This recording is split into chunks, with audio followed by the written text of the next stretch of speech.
بسم الله الرحمن الرحيم. Alhamdulillahi Rabbil Alamin.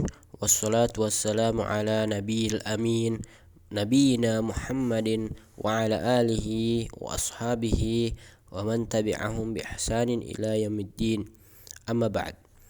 Insyaallah kita akan melanjutkan pembelajaran kita masih dalam tema keutamaan pembaca Al-Quran dan penghafal Al-Quran. Taib, diriwayatkan dari Umar ibni Khattab radhiyallahu anhu bahwa Nabi SAW pernah bersabda, Inna Allah Ta'ala yarfa'u bihadal kitabi aqwaman wa yad'u bihi akharin.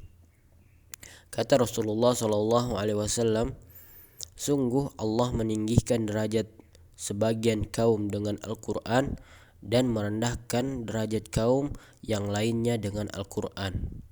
Hadis riwayat Muslim. Dalil ini menerangkan bahwa Al-Quran mempunyai keutamaan bisa meninggikan derajat seseorang dan bisa juga merendahkan derajat seseorang, tergantung dengan orang tersebut. Jika dia memuliakan Al-Quran dengan cara sering membacanya, mempelajarinya, mentadabburinya, dan mengamalkannya serta mengajarkannya, maka Al-Quran akan meninggikan derajatnya sesuai dengan hadis tersebut.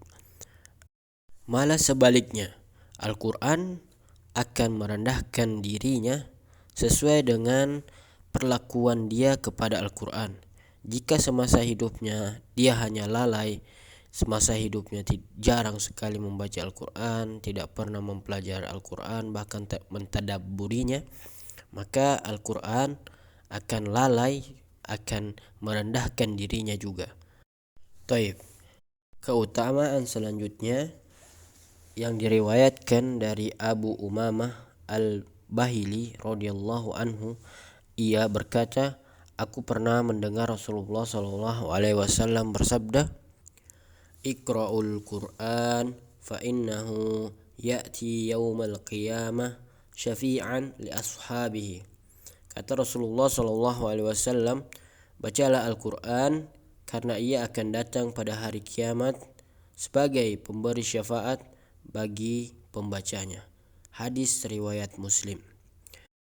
Hadis ini menerangkan bahwa Al-Quran bisa memberi syafaat kepada pembacanya. Al-Quran bisa menolong pembacanya di kemudian hari. Al-Quran bisa menjadi hujjah kepadanya di hari kiamat kelak. Allah Subhanahu wa Ta'ala memberikan banyak wasilah syafaat kepada kita, salah satunya melalui Al-Quran. Jadi Al-Quran bisa memberikan syafaat kepada pembacanya.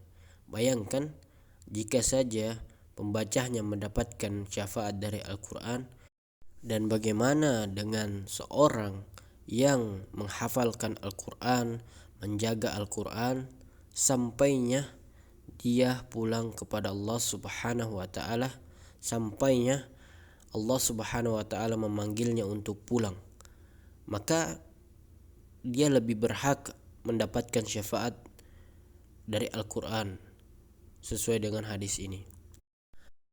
Dan keutamaan lainnya dalam keutamaan pembaca dan penghafal Al-Quran yang diriwayatkan dari Abdullah bin Umar radhiyallahu anhuma, Nabi Muhammad SAW beliau bersabda, la hasada illa fi isnataini, rajulun atahu Allahul Qur'an wa huwa yaqumu bihi ana al-laili wa ana an-nahar, wa rajulun atahu Allahu malan wa huwa yunfikuhu ana al-laili wa ana an-nahar.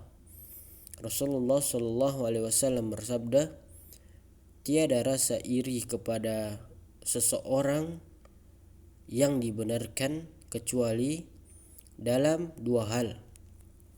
Rasa iri terhadap orang yang Allah Subhanahu wa taala berikan karunia pemahaman kandungan Al-Qur'an, kemudian ia mengamalkan siang dan malam. Dan terhadap orang yang dikaruniai Allah Subhanahu wa taala harta yang kemudian ia infakkan siang dan malam. Hadis riwayat Bukhari dan Muslim. Hadis ini memberikan kita keterangan bahwa iri, hasad itu hanya boleh kepada dua orang tersebut.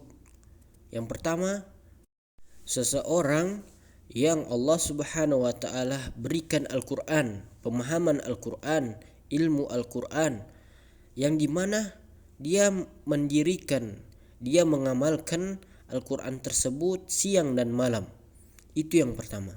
Yang kedua, bolehnya kita iri, hasad kepada seseorang, yaitu seseorang yang Allah Subhanahu wa taala karuniakan dalam bentuk harta, yang dimana harta tersebut dia infakkan, dia sedekahkan di setiap hari siang dan malam. Hanya dua orang ini yang Allah Subhanahu wa taala perbolehkan kita hasad, iri kepadanya. Dari salah satu dua orang ini Allah Subhanahu wa taala memilih seseorang yang diberikan pemahaman Al-Qur'an, yang dimana pemahaman itu dia amalkan di setiap siang dan malam. Jadi inilah dalil-dalil untuk keutamaan pembaca Al-Quran dan penghafal Al-Quran. Dan insyaallah kita akan lanjutkan di sesi selanjutnya. Barakallahu fikum wa jazakumullahu khairan.